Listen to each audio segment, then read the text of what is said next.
पश्चिम बंगाल में अब एक ऐसा मोर्चा खुल गया, ऐसा लग रहा था कि इसी दिन का इंतजार हो रहा था पश्चिम बंगाल में कि वो सारे पदों से इस्तीफा दें और उसके बाद एक ऐसी लड़ाई की शुरुआत करें जो किसी किसी की बर्बादी का हस्ताक्षर होगा। मैं बात कर रहा हूं काकोली घोष दस्तिकार का। अब काकोली घोष दस्तिकार ने नया दांव चल दिया है। अभी तक तो वो भारतीय जनता पार्टी के करीब बताई जा रही थी कि 6 विधायक को लेकर के वो बीजेपी एडमिनिस्ट्रेटिव मीटिंग में पहुंच गई थी। पत्रकारों ने उनसे पूछा कि श्रीमान शुभेंदु अधिकारी जी कैसा काम कर रहे हैं? कह रहे हैं कि मेरे भाई जैसे हैं। जब हम तृणमूल में साथ थे तो हमारा बड़ा अच्छा संबंध था, गहरा रिश्ता था उनसे और मैं उन्हें बहुत पसंद करती हूँ। मेरे वो छोटे भाई जैसे हैं और वो मुझे बहुत इज्जत देते हैं, रेस्पेक्ट करते हैं। लेकिन आज बात उसकी नहीं है। बात है जिस दिन चीफ व्हिप पद से उन्हें हटाया गया, उसी दिन क्यूवाइब नेटवर्क ने इस जैसी घोषणा कर दी थी कि आने वाले दिनों में ये सब कुछ आपको देखने को मिलेगा, क्योंकि ममता बनर्जी ने बहुत गलत चाल चल दी है और अब उन्होंने खुली बगावत को अपनी पार्टी के अंदर आमंत्रण दे दिया है। इसे कोई रोक नहीं सकता और चाल सबसे पहले ममता बनर्जी के तरफ से चली गई, बल्कि कहें कि गलती ममता बनर्जी ने कर दी। जब आप एक राजनीतिक पार्टी को एकजुट करना चाहते हैं तो टाइमिंग बहुत महत्वपूर्ण होती है किसी भी निर्णय की। ऐसे समय में अगर आप कोई फैसला लेती हैं या लेते हैं जिसके लिए समय उपयुक्त नहीं हो, तो फिर वो निर्णय बूमरैंग कर सकता है और वही हो रहा है तृणमूल कांग्रेस के साथ। सारे निर्णय एक के बाद एक बूमरैंग कर रहे हैं और बड़ी टूट की तरफ पार्टी को अग्रेसित कर रहा है।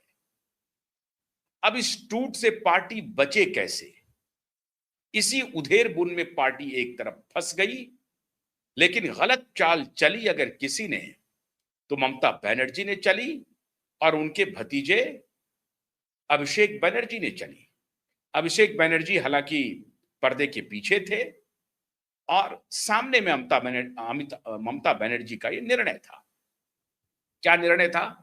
निर्णय था कि लोकसभा में चीफ व्हिप के पद से काकोली घोष दस्तिकार को हटा दिया जाए। उन्हें हटा दिया गया। यहां तक भी बात चल जाती, क्योंकि आप कोई आला कमान अगर कोई पार्टी में निर्णय लेती हैं तो वो निर्णय एकमात्र निर्णय नहीं होता है, वो एक संदेश होता है। जिनके समर्थन में लिया जा रहा है उनके लिए और जिनके खिलाफ में हो रहा है उनके लिए। तो जिनके समर्थन में लिया गया उनको भी संदेश गया और जिनके खिलाफ निर्णय लिया गया उनको तो बहुत खतरनाक संदेश चला गया।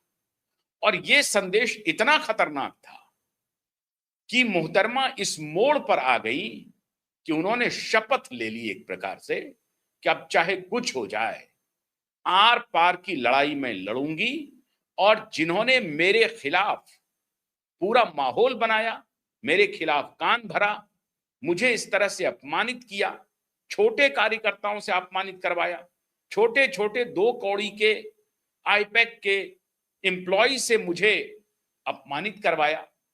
अब मैं चुप नहीं बैठूंगी और इसका बदला लूंगी। काकोली घोष दस्तिकार ने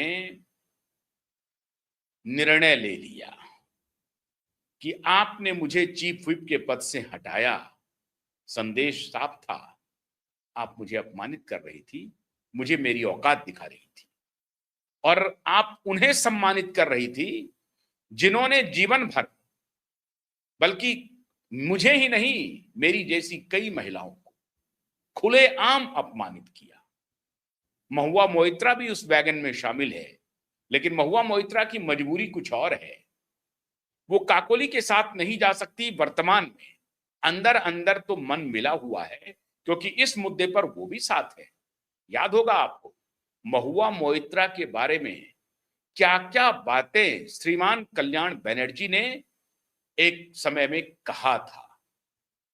काकोली घोष दस्तकार के बारे में सामने से नहीं कहा, लेकिन संसद में अपने मित्रों के साथ, टीएमसी कार्यकर्ताओं के साथ जिस तरह की भाषा का प्रयोग करते हैं कल्याण बनर्जी, काकोली घोष दस्तकार के लिए ये नागवार गुजरा है।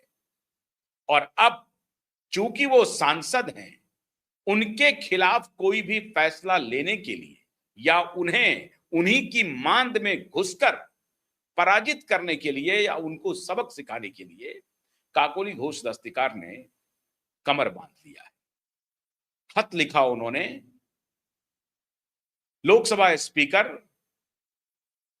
श्रीमान को, कहा कि श्रीमान, आपके नाक के नीचे, आपके आंख के सामने मुझे मेरी पार्टी के ही बड़े नेता ने अपमानित किया है। अब लोकसभा स्पीकर के पास यह खत पहुंच गया है। आपको मालूम है लोकसभा स्पीकर का व्यवहार, बर्ताव बड़े विनम्र हैं, बहुत ही विनम्र हैं, और वैसे भी राजस्थानी हैं, विनम्र हैं। अब अभी कहा जा रहा है पावर गैलरी में कि लोकसभा स्पीकर ने गंभीर संज्ञान लिया है